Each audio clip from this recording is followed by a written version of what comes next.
ஓம் சக்தி. குருவடி சரணம், திருவடி சரணம்.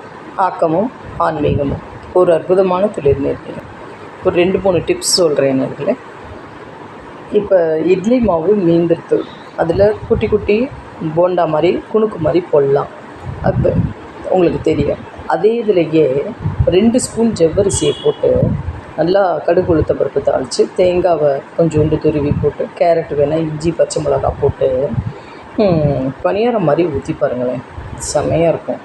அதே மாவில் கொஞ்சம் காரப்பொடி போட்டு கொஞ்சோண்டு ஆனியன் கட் பண்ணி போட்டு என்னென்ன உங்களுக்கு காய் வெஜிடபிள்ஸ் போடணுமோ போட்டு கொஞ்சோண்டு கார்ன்ஃப்ளவர் மாவு போட்டு நீங்கள் பொரித்து போட்டு அந்த போண்டா மாதிரி போட்டு பாருங்களேன், செமையாக இருக்கும். மூணாச்சா.